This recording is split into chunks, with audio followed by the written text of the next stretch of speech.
So already मैंने आपको दिखाया था कि मैंने एक 100 AH की, यानी एक नहीं दो पीस 100 AH की बैटरी लिया हुआ है जो कि जेल पर है।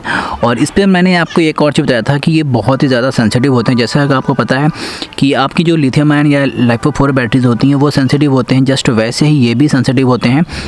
तो अगर आप सोच रहे हो कुछ इस तरीके का एक सेटअप बनाने के लिए जहाँ पर ऐसे कुछ इन्वर्टर और पैनल के यूज़ करोगे हो आप करने वाले होगे, तो प्लीज़ रुक जाना, इस वीडियो को पूरा देख लेना। और अगर अभी तक इस चैनल को सब्सक्राइब आपने नहीं किया सब्सक्राइब कर लेना, अदरवाइज़ ऐसी जो इम्पोर्टेंट आपको न्यूज़ है या फिर जो जानकारी है वो आपको नहीं मिल पाएगी।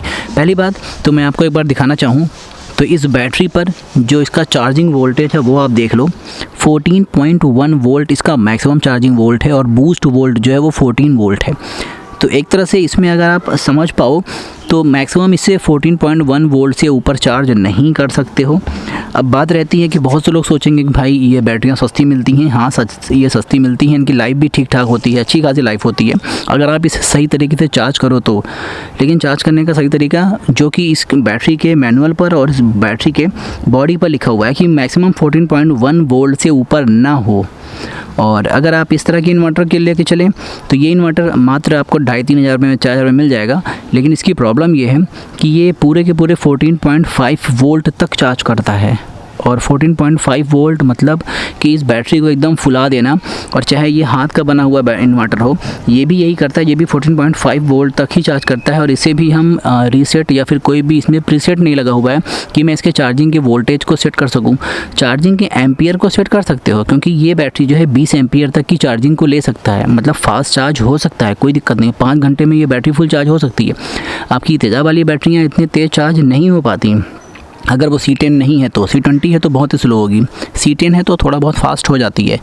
तो अगर आप सोच रहे हो कि आप ऐसे इन्वर्टर से इस बैटरी को चार्ज करोगे तो बिल्कुल गलत है।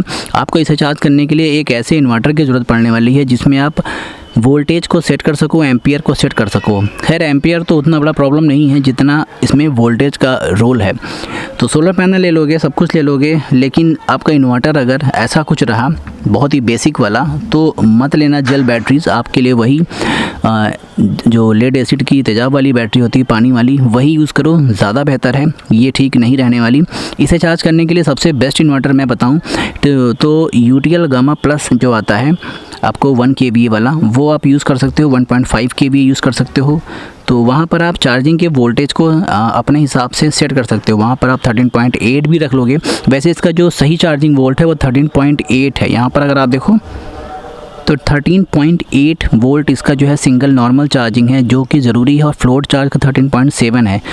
तो इसको फ्लोट पर यानी हरदम इसको 13.7 की चार्जिंग चाहिए चार्ज हो जाने के बाद, 13.8 हो जाने के बाद। तो एक तरह से ये थोड़ा सा सेंसिटिव मामला है। या फिर आप कोई ऐसा MPPT या PWM चार्ज कंट्रोलर लो जिसमें वोल्टेज की सेटिंग होती है। सो इसी वजह से ये बैटरियाँ उतना ज़्यादा आपके लिए वायबल नहीं है, उतना ज़्यादा आपके लिए यूजेबल नहीं है। क्योंकि आप नॉर्मल ऐसे इन्वर्टर ले लोगे, कोई भी ऐसा MPPT ले लोगे ख़रीद करके तो ये बिल्कुल भी काम नहीं करने वाला। ये बैटरियाँ बहुत ही जल्दी फूल जाएंगी। आपको याद होगा इलेक्ट्रिक स्कूटर आते हैं जेल बैटरियों के साथ, उसमें भी यही होता है कि आपने अगर चार्जर ज़्यादा घंटों तक लगा दिया तो बैटरियाँ फूल जाती हैं और वो कई टाइम पर फट भी जाती हैं। तो सेम केस इसमें भी होगा क्योंकि इसमें भी कोई वेंट नहीं होता है जहाँ से इसमें इसका एयर लीक हो सके। तो वैसे तो तेज़ाब वाली बैटरियों में एयर लीक होने की जगह होती है लेकिन इसमें कोई जगह नहीं होती, ये सिर्फ फट सकते हैं या फिर फूल सकते हैं। तो इसीलिए वो स्कूटर की जो बैटरियां होती हैं वो भी ये तो फटती हैं ये तो फूलती हैं, जस्ट वैसे ये भी एक्ट करेगा। और ये कहाँ पर अच्छे से काम करते हैं जहाँ पर आप इसके चार्जिंग के वोल्टेज को इसके मैनुअल के हिसाब से सेट कर सको। आपको जो UPS आता है, वैसे तो ये ज़्यादातर UPS में लगते हैं, तो UPS में क्या होता है वहाँ पर चार्जिंग का जो एम्पियर होता है वो एकदम सेट किया जा सकता है और उसके वोल्टेज भी सेट किए जा सकते हैं। आपके घर वाले UPS की मैं बिल्कुल भी बात नहीं कर रहा हूँ, वो 1,000-2,000 रुपये वाले तगड़े महंगे वाले 20-25-30 हज़ार रुपये वाले UPS इसमें लगते हैं। तो वहाँ पर बाकी अगर आपको ये यूज़ करना है बिल्कुल करो, लाइफ अच्छी है, बहुत ही पुरानी टेक्नोलॉजी है और बहुत अच्छा लाइफ होती है। मैं आपको बता दूँ कि आज भी जो नाव यानी बोट होती हैं लंबे लंबे रूट वाली, वहाँ पर जेल बैटरियाँ ही यूज़ होती हैं। अभी भी उसमें लिथियम आयन का उतना ज़्यादा स्कोप नहीं है क्योंकि इनमें एज ज़्यादा निकाल करके वो रख सकते हैं और लंबी लाइफ होती है। अब आप मान के चलो कि सही तरीके के अगर आपकी जेल बैटरी आपको सही से मेंटेन किया जाए तो 30-40 साल तक इसकी लाइफ होती है। तो इसी वजह से ये ज़रूरी है कि आप इसमें कुछ ऐसा जो है जुगाड़ करो कि वोल्टेज को आप सेट कर सकते हो।